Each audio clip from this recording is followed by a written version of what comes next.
I think we became known as understanding the soul of aircraft. They have their own personality, if you will, and so that they saw, well, you guys understand that. You understand the liveries, the colors, what's really important, to focus on the beauty of the shape, what it represents. Usually aircraft represent power, flight, they represent imagination, they represent freedom, and to still portray that and still produce a really accurate facsimile of it.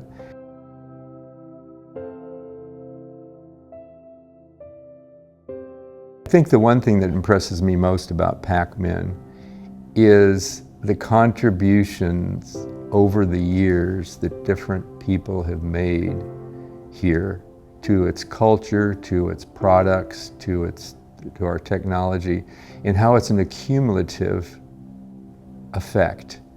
So that even today I can see in our dedication to quality and to excitement and paint schemes and portraying paint schemes in an exciting way, I still feel the influence of the founders. I feel the influence and participation and contribution of people that worked here in the 1950s and worked here in the 60s. And it's as if it's its own organism in its own universe. And I find that just fascinating, and also fascinating to contemplate where it's going.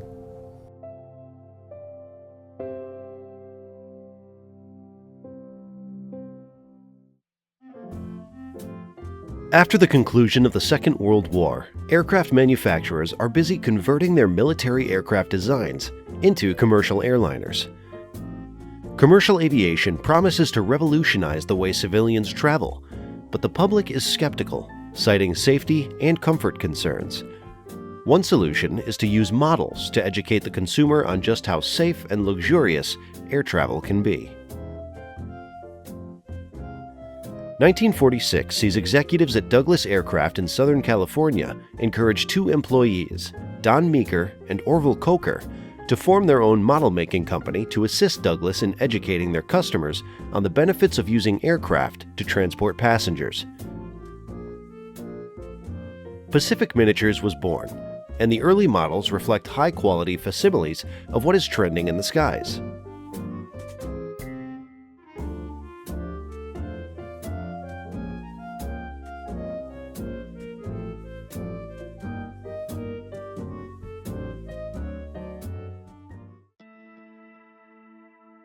The unprecedented growth of commercial aviation took off during the 1950s and continued through the 1970s. The jet age of travel emerges, resulting in more people, for the first time, traveling by plane instead of a train. Pacific Miniatures pushes hard to keep up with these evolving trends in commercial aviation while implementing the latest techniques in the model-making industry. The Space Shuttle dominated aviation news in the 1980s and provided Pacific Miniatures with the opportunity to demonstrate its ever-expanding abilities.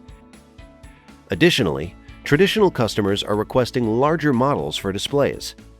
Though these developments are positive, Pacific Miniatures finds itself in a difficult situation. The funds available to make first-class models are shrinking. Unwilling to compromise their high-quality models or values, Pacific Miniatures is struggling. Though the future appears to be dim, help is on the way.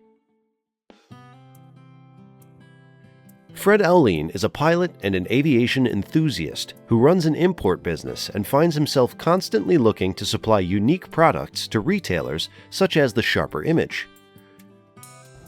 Ever since I can remember, I've been fascinated with the 1950s airliners, the Lockheed Constellation, the DC-6, the DC-7, and also the early jet aircraft, the 707s, because I would go with my mom to take my dad to and from the airport, and I was fascinated with the drama associated with especially radial engine airliners.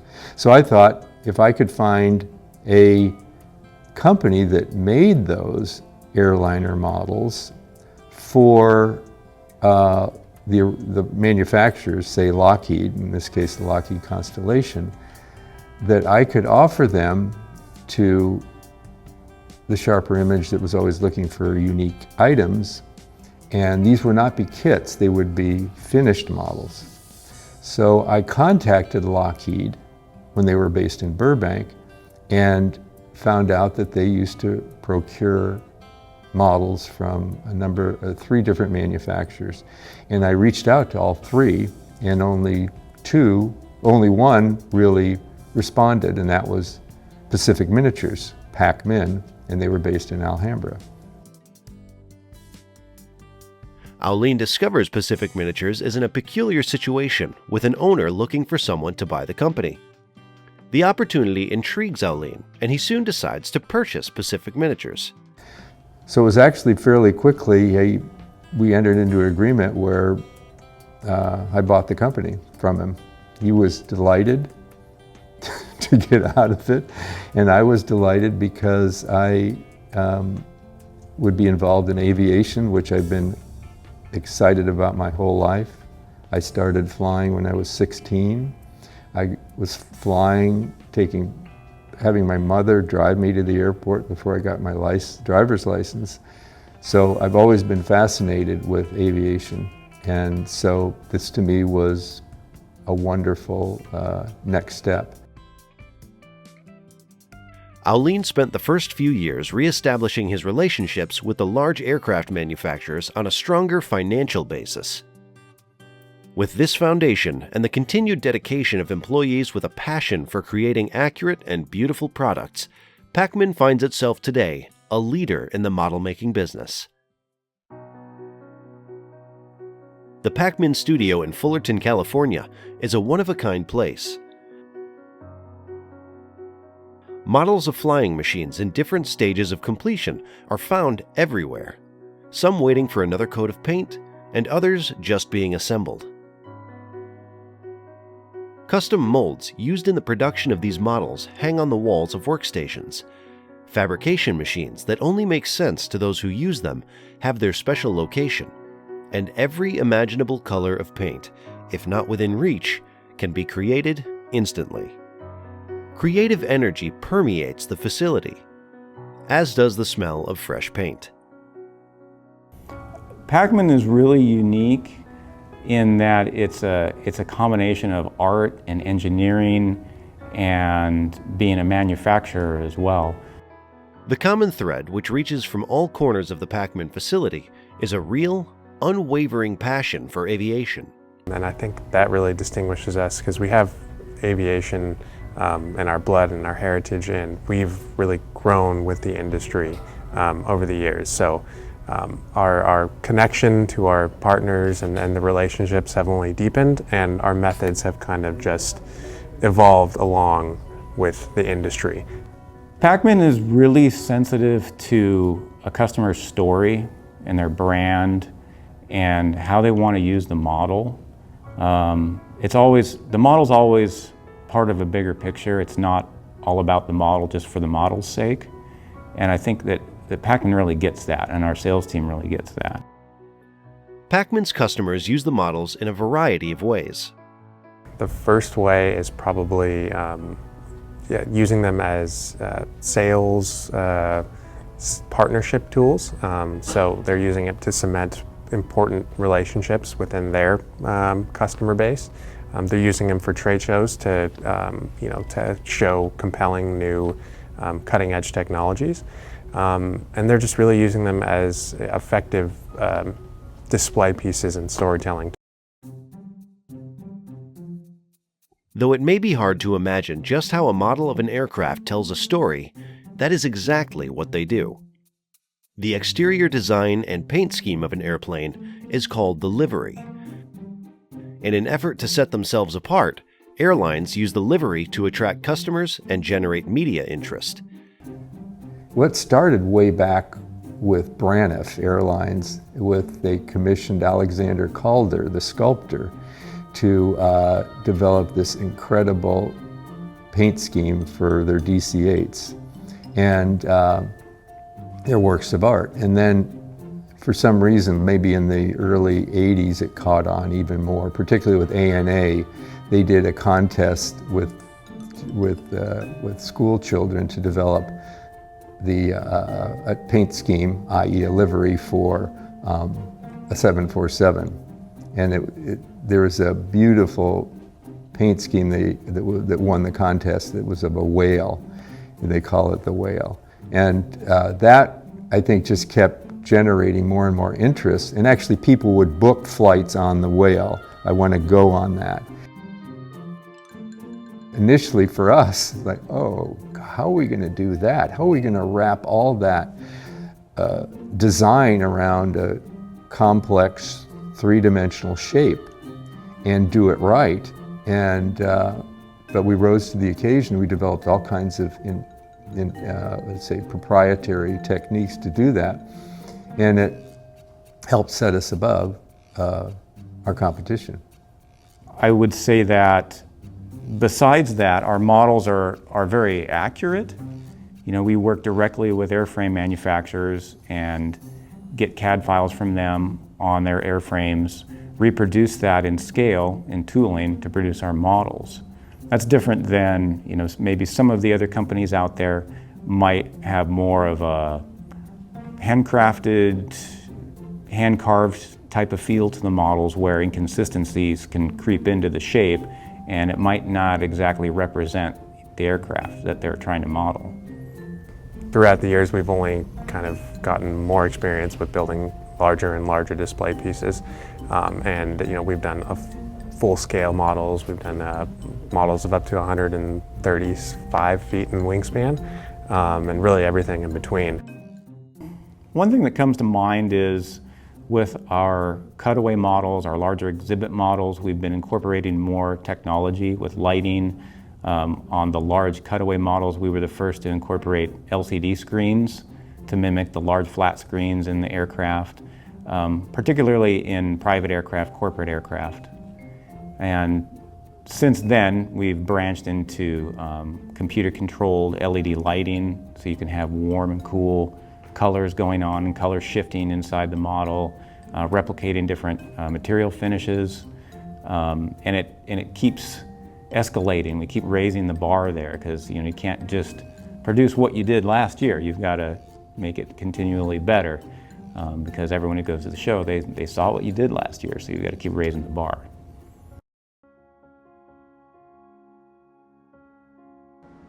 One of the most complicated and important elements of PacMin's aircraft models is recreating and matching the color schemes of the original aircraft.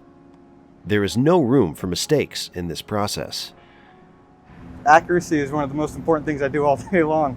If it doesn't look right, we're providing the customer with a product that's not up to their standards or our standards.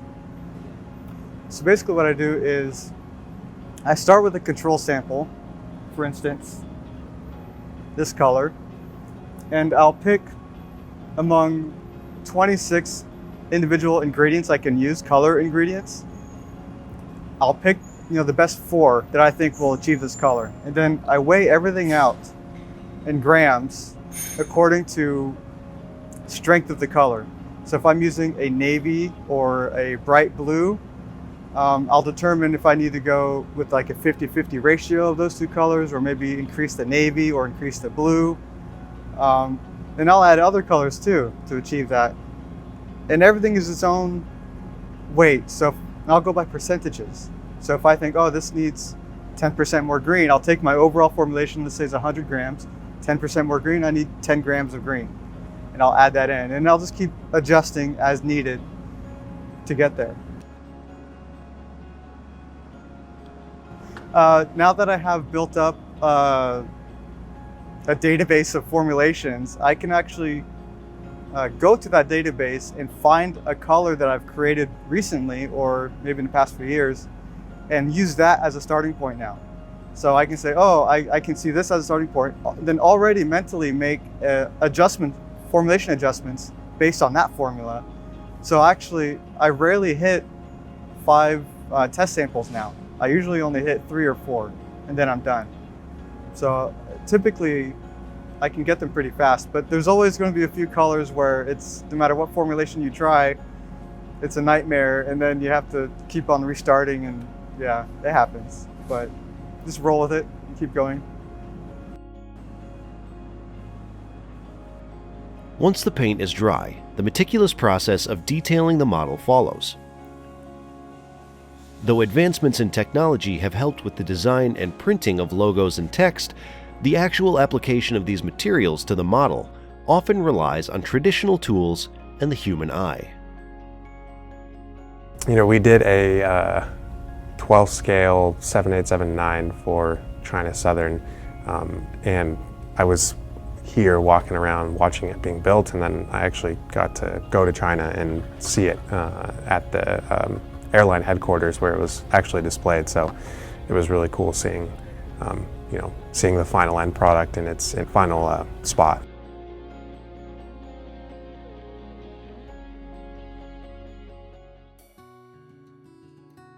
As part of its 75th anniversary celebration, PacMin is restoring several vintage models from the 1940s that have been quietly resting in its archives. Throughout college, I majored in business, made a transition over to industrial design. Throughout my childhood, I was always interested in how things were fabricated, how things worked just in general. And with an opportunity for an internship at PacMin, jumped out when I was going through the curriculum, took advantage of it. From there, years went by, and I'm currently the production manager here at Fullerton facility. The restoration project on this model, which was originally produced in the early 1940s, was sparked by the PacMin's 75th anniversary. We're going through and looking at the individual details of the model and the original attributes of how it was constructed. Restoration projects in general can at times be a lot more involved than producing a model from scratch. We're going to go through with a fine-tooth comb and look at items that we want to recreate, as well as just refurbish and restore back to its original state. Everything from the small figurines to the overall finish of the model. We'll repair any type of mechanical and structural issues, but the overall cosmetics of the model will remain in its current state. There's nothing like meeting an old friend for the first time. Vintage PacMin cutaway models can be found in museums such as the Smithsonian Air and Space, San Francisco Airport Museum, and Wings Over the Rockies Museum. One of the best experiences I've had here with PacMin is working on a large-scale cutaway model that involved a lot of very high detailed components, functioning televisions, program lighting, all incorporated in a 12-scale model that gave me the opportunity to travel the world.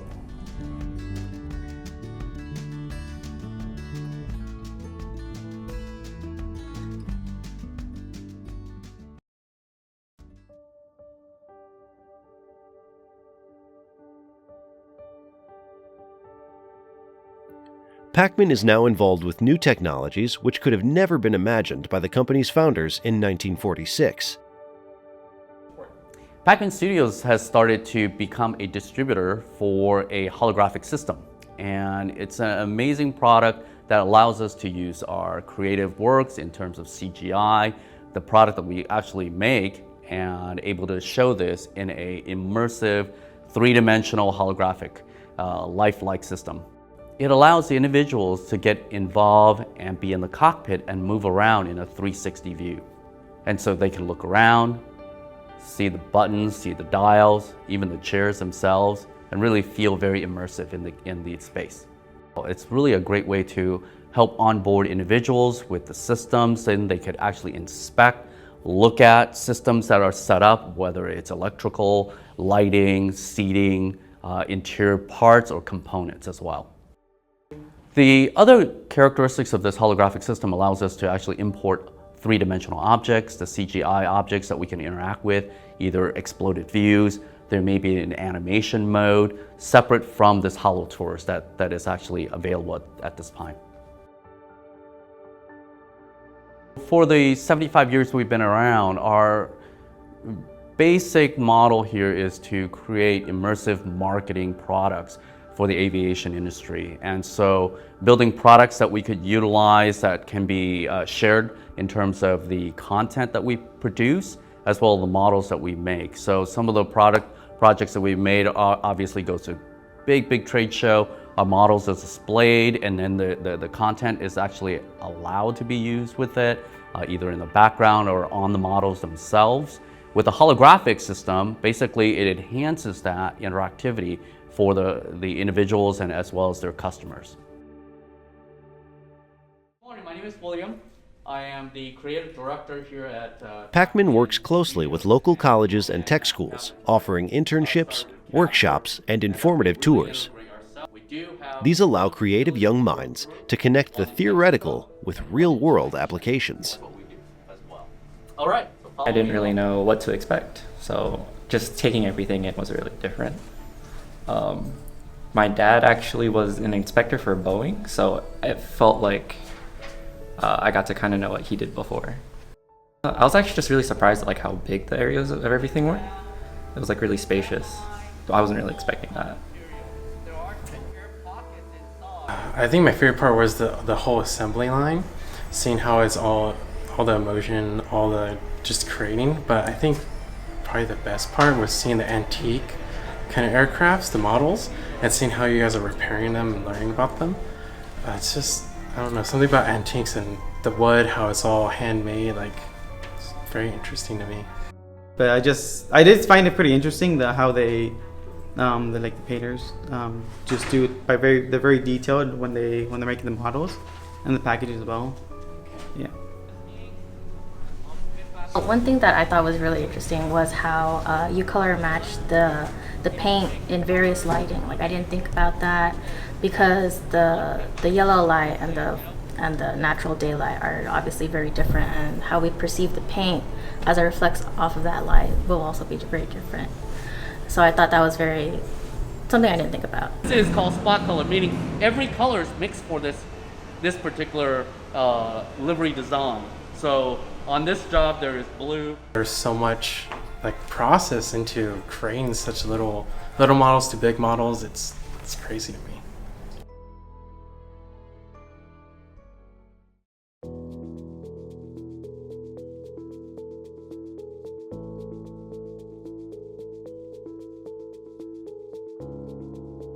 For 75 years, the success and growth of PacMin has been all about the people who show up to work every day.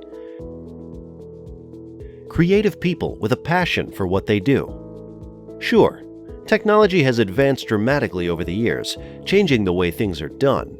But at the end of the day, it is individuals working collectively who harness these advancements and create some of the most amazing models ever made. It takes a special person to work at PacMin. When looking at my career path, I decided to follow something that I thoroughly enjoyed, and it didn't feel like work. Building things with your hands, craftsmanship, has always kind of been instilled in my family, and being able to showcase that in a business aspect is absolutely amazing. One of the things I really love about my job here, being a designer and being involved in manufacturing together at the same place. That's a little unusual. A lot of places focus on design. You work on a design, the design gets shipped off to a manufacturing place that may not be at your location. So you don't get to see the product being made that you've put all this time and effort into. Where here, I can work on a design, and then I can go out on the shop floor, see something getting made, get involved with it, and be in step with the process all the way from the beginning until it goes in the crate to leave. And that's fantastic to have that connection all the way through. Care, attention, and love for how things are made is an unspoken mantra at PacMin, and these same characteristics reach beyond the doors of the studio and into the community. Following the 9/11 tragedy, PacMin donates a blank model of a Boeing 777 to Golden Hills Elementary School. For 3 months, students decorate the model with 2,500 buttons, toys, watches, glass, ceramics, and other mementos that they bring from home. This example of the healing power of art is called a canvas in the sky.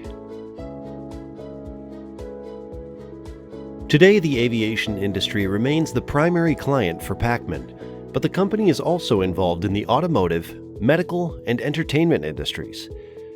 The word is out that this group of people know what they are doing. Physical models combined with digital technology are certainly the future, and for PacMin, the possibilities are not only unlimited, but they are also quite intriguing. It's a beautiful journey we're on. It's an exciting journey, and I want to be around a long time to participate in it and be involved in it.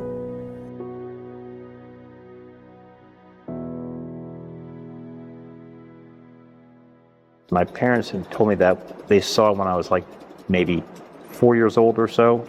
I'd get various toys for birthdays and Christmas, but trucks, other things, we just sit there. I'd open them and leave them alone. I would only play with the rockets and the airplanes. And they're just like, okay, well, let's stop buying the other toys and just buy rockets and airplanes because that's all I play with. My mom was from a large Italian family. Her parents met on Ellis Island and moved to upstate New York at 10 kids. The oldest was my Uncle Jerry of the 10 kids. My mom was the youngest girl, the 9th of the 10. So Uncle Jerry was almost like her dad. And he flew B-17s, World War II, then bought an airplane and flew airplanes for years and years after that, Bonanzas mostly, some Cessnas. With his affinity for radio control models and his real airplane, we had a kind of a routine where we would go up for lunch at Nonna's house on Saturdays, and the boys would come in and she'd be cooking up a big Italian lunch, and we'd sit down and talk and eat for a while. And always right about 1 o'clock, the conversation would grind to a halt when Uncle Jerry would say, well, are we going to fly the models or the real one? And we would either go to the high school and fly the radio control models or go up to the airport and fly around in his Bonanza or his Cessna 205. So that part of aviation was kind of ingrained while I was growing up. And I started building models actually when I was about, I think, 4 years old. I can still remember my first kit, Mickey Thompson's Challenger 1, the old Revell kit. And my dad bought 2 of them and brought them home for my brother and I, and sat there at the dining room table in the evenings for a couple weeks after meals, and he taught us how to take the parts off the sprues and how to sand them with some emery boards that we stole from my mom, and how to paint parts first, then glue them on, and all these particulars. And I don't know where my dad picked up on all these things, but he understood the basics of modeling before it was really a big advanced hobby like it is today. So that's when I started building models, and from there on it's just, wow, buy me models because I love building these things. So it started with the plastic models, then it got to the Gillo stick and tissue kits, then it got to some more advanced like balsa rubber band type things, then to the control line. And by the time I was 8 years old, I was selling Christmas cards in July to get the points to order my Cox PT-19 trainer plane. So anything I could do, no matter how absurd, if it led to some kind of payback in aviation or modeling, I would do it.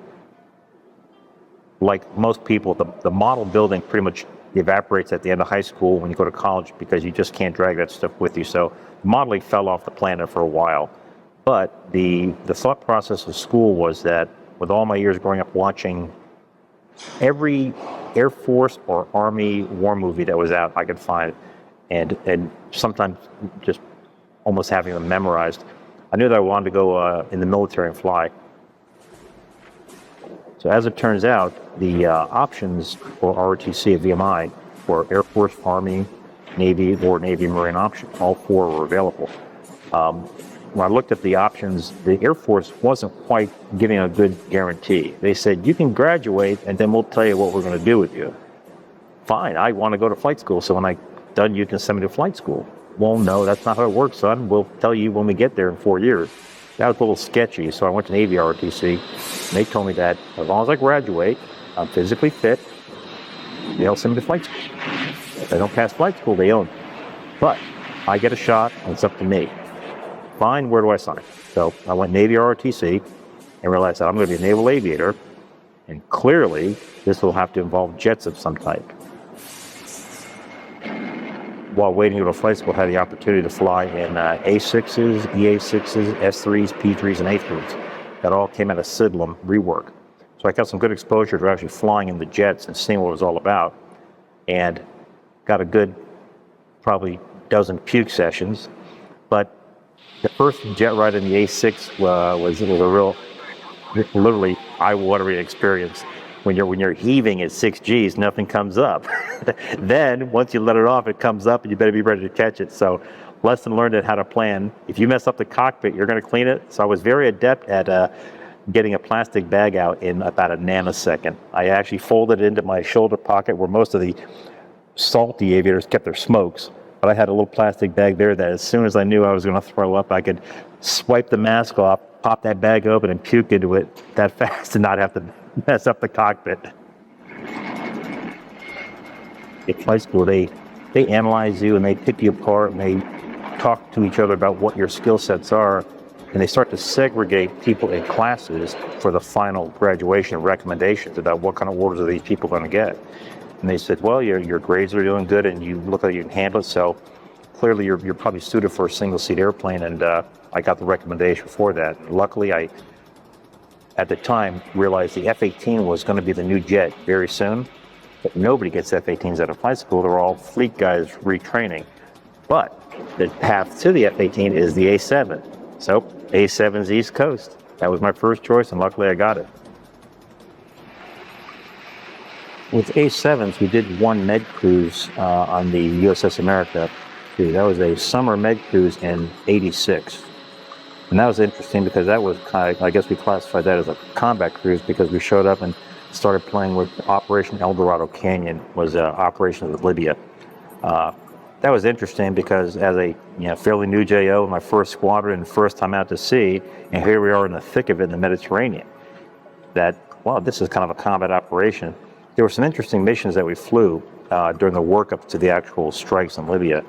A couple that stand out was the proverbial line of death that we were negotiating with Mr. Gaddafi about.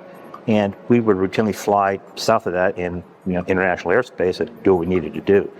On one occasion, they were flying airplanes farther and farther south, but we had our own charts that we knew that even if we go south of the line of death, we don't want to go into international airspace that's owned by Libya or go beyond a certain point that we didn't want to actually fly at that point in time. That particular night, they switched my mission to E2 control, and they kept vectoring south. I would get to that point, turn around and go back north. And they said, wait, where are you going? Go back south. Okay, went back south, and I hopped that point, and turned back around and went north. Wait a second, we told you to go south, keep on going. So, well, that's my limit, I can't go any farther south. And they reminded me that you're on a new mission right now, rear vector is 180. Okay, fine. So I go driving off at, about 500 feet over the Mediterranean, just kind of living with one eye on the radar altimeter that this isn't a really safe place to be by yourself at night, but I have a HARM missile and we're supposed to be out there interrogating the various Libyan threats and see what we can see and bring back the information to share with the EA-6B guys. In the event that if we do go to some kind of a engagement, we know what systems they have out there.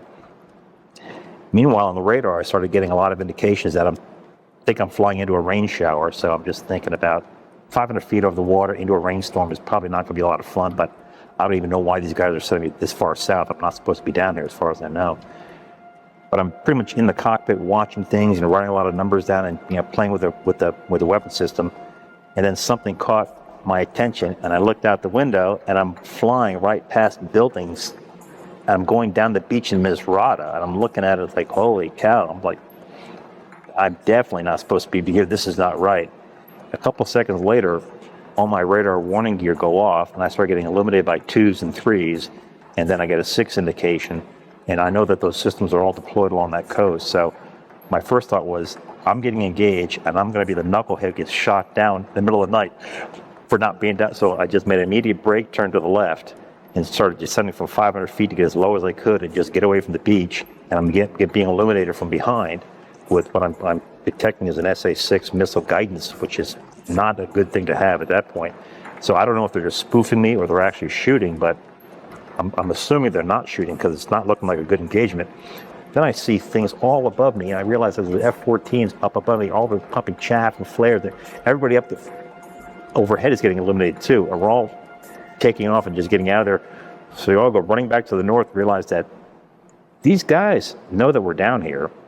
They were playing a cat and mouse game with them, and they have live missile systems that they would like to get a cheap shot on us. So this is really ramping up. And I'm thinking again, boy, I'm just a JO. This is what I really asked for. This is really getting fun now. Coming off of the tail end of my A-7 tour, I was very fortunate because one of the department heads in the squadron, a guy named Bob Darwin, he had been a pilot at VX-5 at China Lake. And during our time in the squadron and doing our daily routines of being assigned safety briefs or weapons briefs, the various assignments would go around to all the JOs.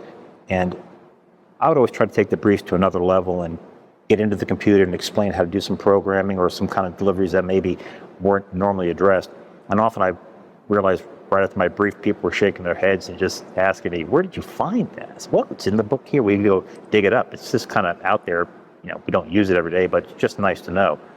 But Commander Darwin had kind of courted me a few times and kind of probed and tested me. Then when I was coming for order, he said, you need to go to China Lake because you're going to be very good in that weapons testing, so that operational test and evaluation. I was able to get to VX-5, and to my great happiness, one of the first things they did was send me orders to over to Lemoore to VFA 125 to get my cross training in the F-18. So I spent 3 years at VX-5 flying A-7s and F-18s in operational test and evaluation. So talk about kid in a candy store, a strike pilot from a carrier being sent out to China Lake to test weapons systems and drop all kinds of ordnance, fly low levels in the land of VFR. You just cannot imagine it being any better than that. It just probably the best 3 years of my entire career in the Navy was at China Lake doing that kind of work. I left the Navy with 18 years active duty, was hired by Delta Airlines in August of 1987, and then moved to Florida and started my commercial airline career and was in the Navy Reserves to finish up my couple years of requirement for my retirement. But the good part was the Navy and the traveling and the business kept model building always pushed back. I really couldn't do much. I was able to barely build a radio control model, and when I was home for a few weeks I could fly, but it was just kind of dabbling in it. Now as an airline pilot, I had a lot more free time because the Navy job follows you everywhere you go. As an airline pilot, you go to work, you're at work, and when you're at home, and the job doesn't follow you as badly. So I set up a little area in my garage, a little workbench, and started building some plastic models, just a few small dabbling at first with my sons and helping them build some small things. And then I showed them how to do a few more tricks on a couple more advanced models. And by the third model I was helping my son Sean build, I was really getting into it and realized that, I used to do this and had so much fun, but now I'm older and I have more money and I got buy more tools and more airbrushes and lots of paint. I think I should be doing a lot more of this model building. So it just exploded at that point. I started building models aggressively and just putting everything I could into it with technology that was some 20 years better than what I had been used to the first time through. One of the first models I built was an old Williams Brothers kit. There's just a $10 kind of a hack kit. It's nothing very special, just some nice big chunks of plastic to work with. But I was able to bring that up to speed and do a really good job of it that the Smithsonian asked me to donate that. It's currently on display at the Stephen Udvar Hazy facility up at Dulles.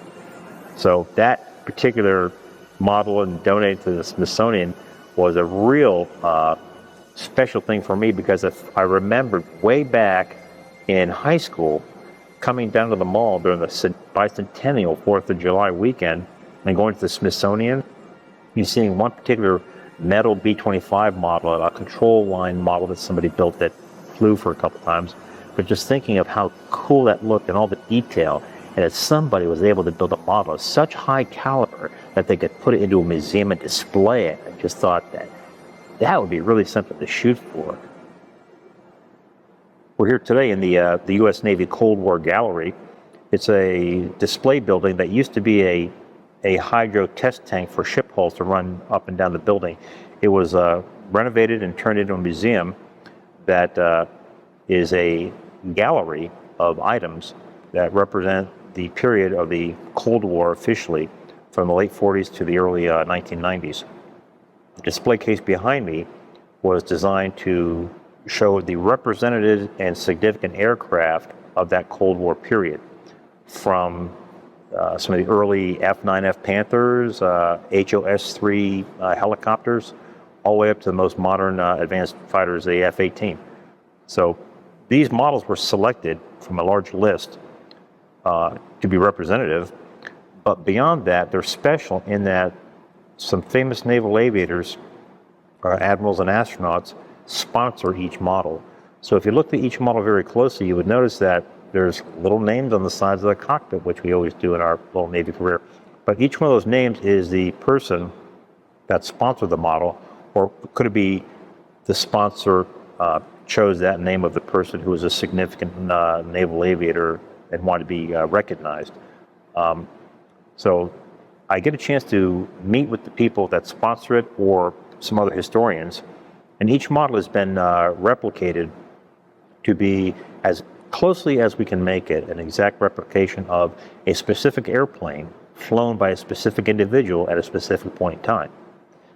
So it's weathered, and I even get photographs of how much grease do they have in this airplane, and where were the footprints on the wing, and how did they have the gun blast on the nose of this one. And all those details are compiled, and sometimes I even have to research into some archival databases to find the bureau number of the airplane that this guy flew in a particular squadron. And once that's all been researched, I acquire the kit, map out the building sequence plan, and even have to make the decals sometimes myself.